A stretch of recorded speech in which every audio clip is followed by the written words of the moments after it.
Agree with the God that agrees with himself. So last week I was I was going through it. I had just moved. I started school, yay. So it's an adjustment period. You know how it is. And I'm not gonna lie, I was not in my prayer closet like I should have been, like for real.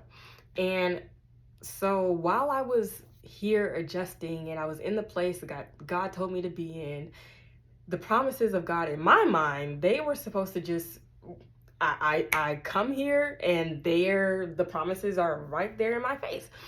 Well, that's not what happened.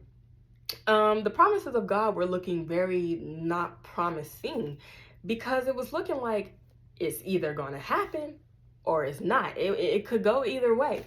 And I was like, God, like, what's going on? And I finally, I finally went to him and I was like, God, what is going on? And the way I went to him, I was like, I knew this would happen. Like, this is bad. This is not funny. But I was like, I knew this would happen. Like, it just would not, the promise would not come. Like, I just knew this would happen. And when I went to him in that way, he's like, don't you see? I'm revealing your mindset to you. Don't you see? Don't you see I'm testing you? Don't you see? And I was like, I mean, maybe, I guess. But the thing he was trying to show me was that he can all day long tell me his promises. But if I don't believe in it, if I don't believe that the promises he's given me will come to pass, what's the point?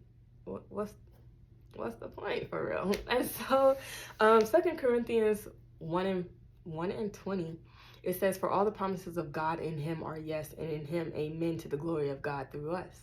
And so just a little context, Paul was writing a letter to the Corinthians, and in the verse before this, he's like, when I came to you to preach the gospel of Jesus Christ, was it not complete and whole?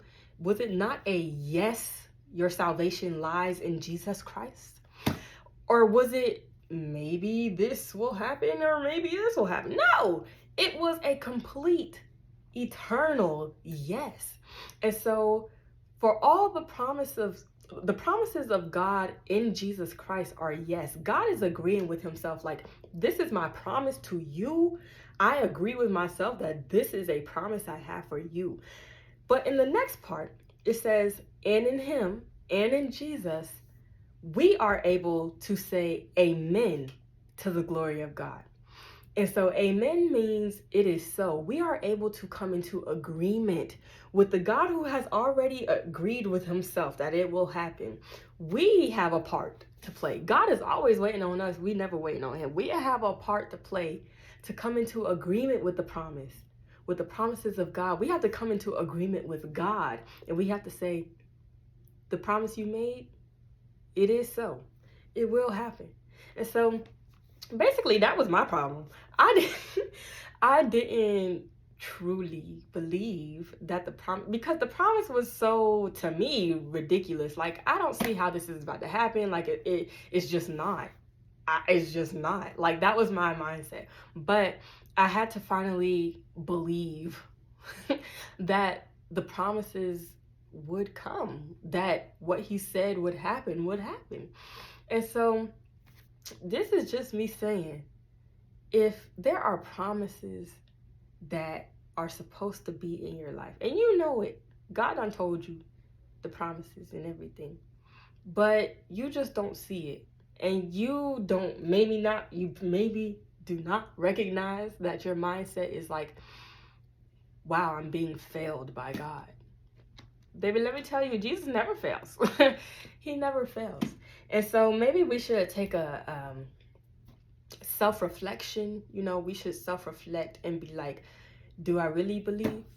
Do I really believe that God will do what he said he would do? So yeah, very simple message, but very crucial in the promises of God. So that's all I want to say. I hope you have a good day.